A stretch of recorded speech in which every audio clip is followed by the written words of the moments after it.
Welcome to my channel Urdu ऐबे। आज की इस वीडियो में हम सुनेंगे एक इंतहाई खौफनाक और तवील नावल बसेरा। ये कौन हंसा? सारम ने सारा की तरफ देखते हुए कहा। पता नहीं सारा, इसका मतलब है हंसी की आवाज़ मेरा वहम नहीं, जो मैंने महसूस किया वो तुमने भी महसूस किया। सारम ने तस्दीक चाही। हाँ, कोई हंसा है, ये एहसास तो हुआ, लेकिन कहके की आवाज़ नहीं सुनाई दी, सारा बोली। सारम ने महसूस किया जैसे कोई मुसलसल हंस रहा है, लेकिन हैरत अंगेज़ बात यह थी कि ये हंसी कानों को सुनाई न दे रही थी, बल्कि छठी हिस्स में कहीं महसूस हो रही थी। ये क्या बात हुई भला?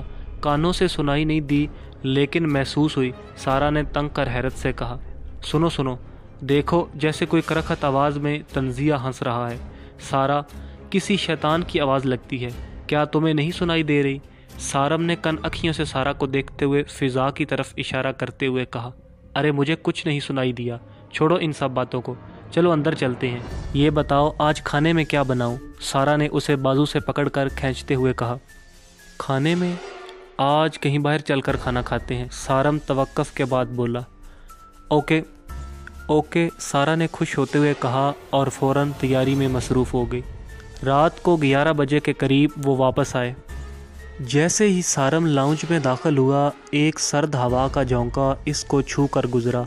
सारा इसके पीछे थी। सारा ने भी ठंडी हवा का झोंका महसूस किया। सारम, घर काफ़ी ठंडा हो रहा है, जबकि बाहर तो खासी गर्मी है, सारा ने कहा। हाँ, कहीं तुमने एसी खुला तो नहीं छोड़ दिया? सारम ने खदशा जाहिर किया। नहीं, एसी तो मैं खुद बंद करके गई थी। सारम को तशवीश हुई। वो कमरे में दाखिल हुआ। कमरा लाउंज की निस्बत ज़्यादा ठंडा था। फ़ौरन सारम एसी के करीब गया। अरे एसी तो बंद है, फिर ये ठंड कैसी है? इसने दोनों कमरों को चेक किया। फ्रिज को देखा कि कहीं वो खुला तो नहीं रह गया, लेकिन फ्रिज के दरवाजे भी बंद थे। सारम ने सब जगह देख लिया, लेकिन समझ ना पाया कि ये ठंड क्यों कर हो रही है। सारा, यार एक कप काफ़ी तो पिला दो। सारा, जो खुद भी काफ़ी हैरानगी से खड़ी थी, उसकी इस बात पर अचानक चौंक गई। अच्छा मेरे सरताज, अभी बना कर लाती हूँ। वैसे एक बात है, ठंड कुछ ज़्यादा नहीं हो रही? सारा ने कहा। हाँ तो होने दो ना, अच्छा है ना, हम गर्मी में भी ठंड के मज़े ले रहे हैं, सारम ने हंसकर कहा। वो हंसती हुई किचन की तरफ बढ़ गई। उसे अभी गए चंद मिनट ही हुए थे कि वो भागती हुई बौखलाई हुई लाउंज की तरफ आई। सारम, वो जाने क्या देख लिया था कि इसके औसान खता हो गए। सारम ने घबरा कर जल्दी से उठकर इसके हाथों को पकड़कर इसके चेहरे की उड़ी हुई रंगत को देखते हुए एकदम परेशान होते हुए कहा, क्या हुआ? सारा, तुम ठीक तो हो ना? सारम अच्छी तरह जानता था कि वो मजबूत आसाब की मालिक है, ऐसे कैसे किसी छोटी मोटी चीज़ से घबरा गई है। सारम, वो वहाँ किचन में। सारा ने हाथ के इशारा किचन की तरफ करते हुए कहा। क्या है किचन में? आओ मेरे साथ। नहीं सारम, मत जाना उधर, वो तुम पर झपट पड़ेगा, सारा ने खौफजदा होते हुए कहा। अरे क्या है, ठहरो, मुझे देखने दो। सारम किचन की तरफ बढ़ा। किचन में दाखिल होकर इधर उधर निगाहें दौड़ाईं, मगर सामने कोई चीज़ न थी। यहाँ तो कुछ भी नहीं है। सारा, जो हवास पर काबू पा चुकी थी, किचन में आते हुए बोली। इधर बेसन के नीचे बैठा था। सारा ने वाश बेसन की तरफ इशारा करते हुए कहा। सारम ने बेसन के करीब जाकर देखा, नीचे किसी जानवर की आंतें पड़ी हुई थीं। अरे ये किधर से आ गई हैं? सारम, वो ये बेसन के नीचे बैठा आंतें ही खा रहा था। मैं जैसे अंदर आई, मुझे देखकर परों को फड़फड़ाते हुए अजीब नज़रों से मुझे देख रहा था। मैं डर गई कि शायद ये मुझ पर हमला ना कर दे। मैं डर के मारे बाहर को भागी। बहुत बड़ी जिसामत का मकरू गिद्ध था, सारा ने तफसील बताते हुए कहा। सारम उसको जगह जगह ढूंढने लगा, लेकिन शायद वो जा चुका था। सारम ने आंतें शापर में डाली और बाहर कचरे में फेंक दी। सारा ने फ़र्श को अच्छी तरह धोया और अभी काफ़ी बनाने लगी। सारम सोफे पर बैठ गया, लेकिन अचानक से कुछ महसूस करके चौंका। इतने में सारा काफ़ी लेकर आ गई। सारा, अरे देखो तो, ठंड भी अभी अभी ख़त्म हो गई। सारा ने इर्द गिर्द देखते हुए महसूस करने की कोशिश की। हाँ सारम, बाकी ठंड तो ख़त्म हो गई है, लेकिन हैरानगी वाली बात है, मैं तो सोचकर परेशान था कि कराची जैसे शहर में अचानक से ऐसी ठंड कहाँ से आ गई। सारम ने शरारत से सारा की नाजुक गालों पर चुटकी काटते हुए कहा।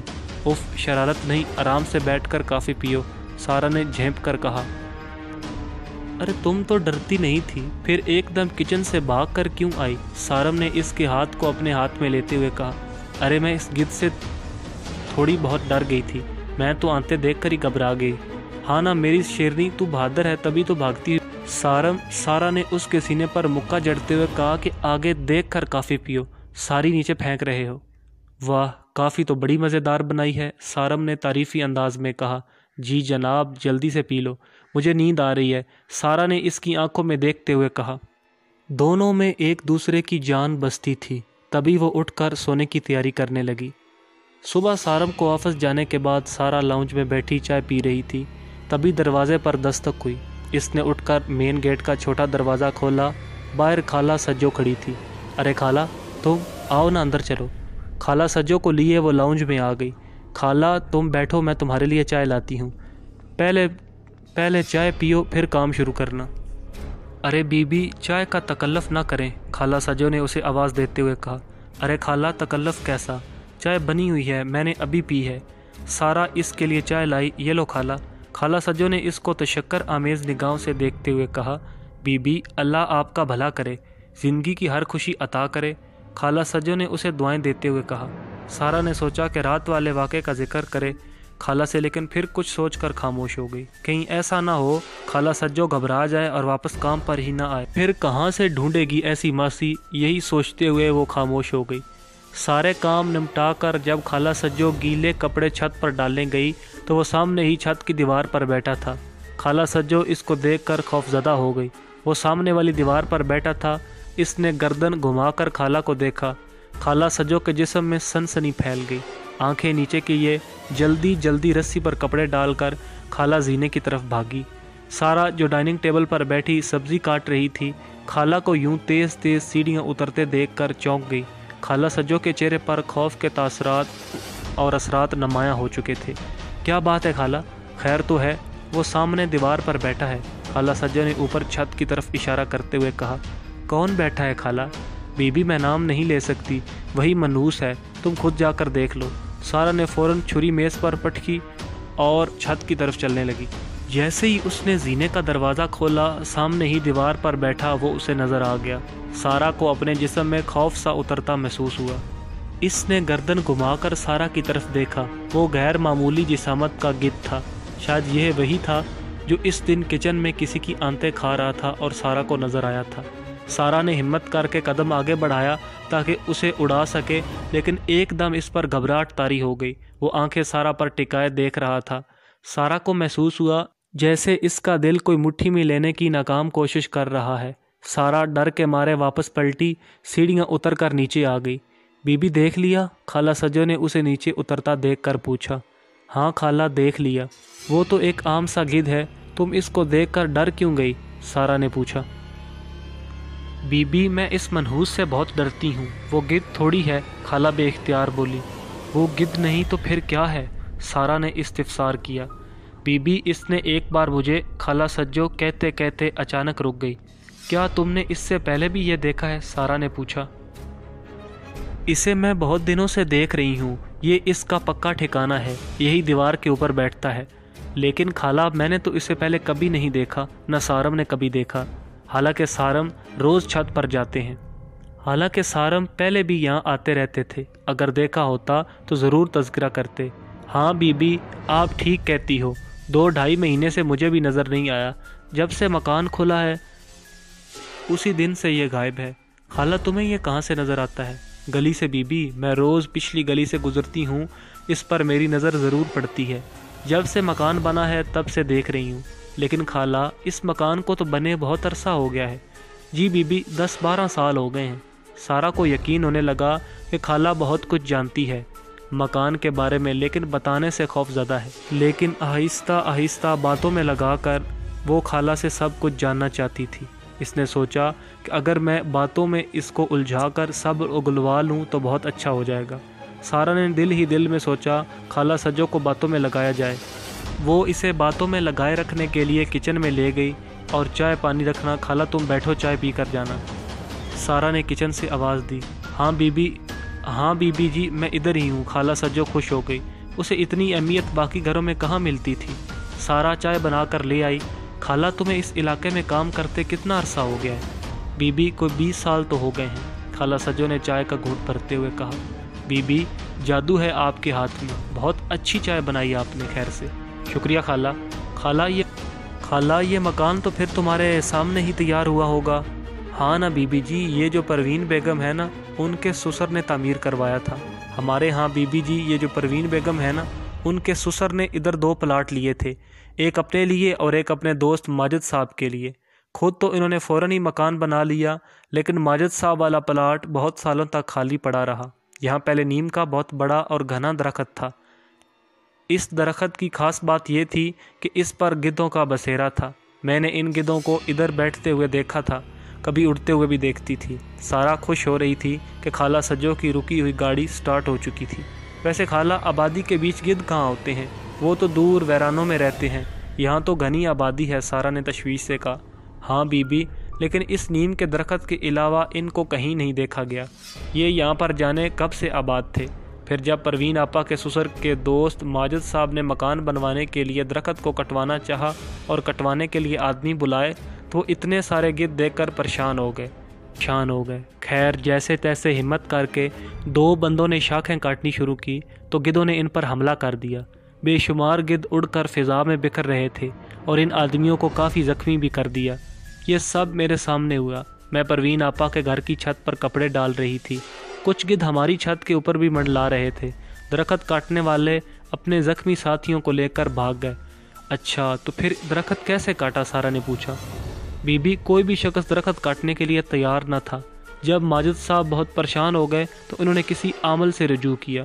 عامل بابا نے درخت کو دیکھا تو پریشان ہو گئے، پریشان ہو کر بولے، یہاں تو سایہ ہے، مجھے 3 راتوں کا عمل کرنا ہوگا۔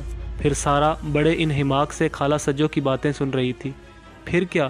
بی بی جی، تیسرے دن رات کو عامل بابا کو نہ جانے کیا ہوا، چیخیں مارتے ہوئے بے ہوش ہو گئے۔ بڑی مشکل سے ہوش میں لایا گیا۔ ہوش میں آتے ہی عامل بابا نے معذرت کرتے ہوئے کہا کہ میں اس معاملے میں آپ کی کوئی مدد نہیں کر سکتا، اور دیکھتے ہی دیکھتے رفو چکر ہو گئے۔ ان کے ساتھ کیا ہوا کچھ نہ بتایا، وہ بدحواسی کی عالم میں بس اتنا بولے کہ میرے بس کی بات نہیں۔ ارے بی بی، وہاں پر موجود ہر بندہ اس واقعے پر حیران تھا۔ ماجد صاحب خود بھی اتنے پریشان تھے کہ سمجھ نہ پا رہے تھے کہ کیا کیا جائے۔ پھر پروین آپا کے سسر نے کسی اور بابا جی کو بلایا اور ان بابا جی نے یہاں آ کر ساری صورتحال دیکھی تو وہ بھی پریشان ہو گئے، لیکن انہوں نے ماجد صاحب کو بندوق اور گولی لانے کو کہا۔ ماجد صاحب مطلوبہ چیزیں لے کر آئے تو بابا نے گولی ہاتھ میں لے کر کچھ پڑھ کر پھونکا اور ماجد صاحب کو دیتے ہوئے کہا کہ درخت پر بیٹھے کسی گدھ کا نشانہ لے کر گولی چلا دینا، تمہیں ان خبیثوں سے نجات مل جائے گی۔ ماجد صاحب نے پروین آپا کے گھر کی چھت پر کھڑے ہو کر درخت پر گولی چلا دی۔ گولی گدھ کا سینہ چیرتی پیچھے بیٹھے 2 اور گدھوں کو جسموں میں بھی پیوست ہو گئی۔ بس بی بی، ان گدھوں کے ملاتے آنن فانن وہاں سے اڑ گئے۔ جب پروین آپا کے سسر اور محلے کے باقی لوگ وہاں پہنچے تو وہ مرے ہوئے گدھ وہاں سے نہ جانے کہاں غائب ہو چکے تھے۔ اچھا پھر تو بعد میں وہاں سکون ہو گیا ہوگا، سارا نے کہا۔ ارے کہاں بی بی، یہی سے تو ماجد صاحب کی بربادی کے دن شروع ہوئے۔ دوسرے دن ماجد صاحب نے مزدوروں کو بلوا کر وہ نیم کا درخت کٹوا کر مکان کی تعمیر شروع کر دی۔ مکان مکمل ہونے کے بعد جب ماجد صاحب اپنے گھر والوں کے ساتھ اس مکان میں رہنے کی نیت سے آئے، گھر میں قدم رکھتے ہی ماجد صاحب چکرا کر ایسے گرے کہ پھر نہ اٹھ سکے۔ وہ گھر جو انہوں نے اتنی محنتوں سے بنایا تھا، اس میں رہنا ان کو نصیب نہ ہو سکا۔ 1 ماہ بعد ان کی بیوی کو خون کی الٹی ہوئی اور وہ بھی اللہ کو پیاری ہو گئی۔ اب گھر میں 2 بیٹے رہ گئے۔ کچھ دن بعد بیٹا بھی کار حادثے میں چل بسا۔ او میرے خدایا، سارا نے حیران ہو کر آنکھیں پھاڑتے ہوئے کہا۔ خالہ، یہ تو سب بہت برا ہوا۔ بس بی بی، جو قسمت میں لکھا ہو وہ ہو کر ہی رہتا ہے۔ بعد میں اس مکان کو کرائے پر اٹھا دیا گیا۔ کرایہ دار بھی 1 ماہ سے زیادہ نہ ٹک سکے۔ پروین باجی کے کہنے پر میں ان کے گھر کے کام کرنے کے لیے گئی۔ ایک دن جب میں کسی کام سے چھت پر گئی تو وہ منحوس ادھر دیوار پر بیٹھا مجھے نظر آیا۔ مجھے دیکھتے ہی مجھ پر حملہ آور ہو گیا۔ بڑی مشکل سے میں اس کے حملے سے بچی۔ دوسرے دن میں نے ادھر سے کام چھوڑ دیا۔ 1 ماہ بعد وہ لوگ بھی بنا کچھ بتائے چپکے سے وہ گھر چھوڑ کر چلے گئے۔ البتہ وہ کافی گھبرائے ہوئے تھے۔ بی بی جی، بعد میں بھی کافی لوگ باری باری کرائے پر رہنے کے لیے آئے، لیکن کوئی بھی زیادہ دیر تک نہ ٹک سکا۔ جو اس طرح بنا بتائے کوئی مکان چھوڑ کر بھلا کیسے جا سکتا ہے؟ مکان چھوڑنے کی تو کوئی وجہ بھی ہونی چاہیے، سارہ نے حیرت سے پوچھا۔ ظاہر ہے بی بی جی، ویسے ایک بات حیرت کی ہے، آپ نے کسی اور کو مکان اور گدھ کے بارے میں کچھ نہیں بتایا، لیکن مجھے سب کچھ بتا دیا، سارہ نے پوچھا۔ بی بی جی سچ بتاؤں، آپ کو دیکھ کر نہ جانے مجھے کیا ہوا ہے، میرا دل کرتا ہے گھنٹوں آپ کے پاس بیٹھی آپ سے باتیں کرتی رہوں۔ آپ مجھے بہت اچھی لگی ہو، آپ اس گھر میں اکیلی ہوتی ہو اور آپ کرایہ دار بھی نہیں ہو جو گھر چھوڑ کر چلی جاؤ گی، اس لیے آج جب اس منحوس کو ادھر بیٹھے دیکھا تو سوچا آپ کو بتا دوں، کہیں وہ آپ کو کوئی نقصان نہ پہنچا دے۔ خالہ تم نے بہت اچھا کیا جو مجھے بتا دیا، بہت شکریہ، میں اب اس سے محتاط رہوں گی۔ ہاں بی بی جی، اچھا میں اب چلتی ہوں، ملک صاحب کی بیوی مجھے کوس رہی ہوگی۔ ہاں خالہ تم اب جاؤ۔ بی بی آپ اپنا بہت خیال رکھیے گا۔ بی بی آپ اپنا خیال رکھنا۔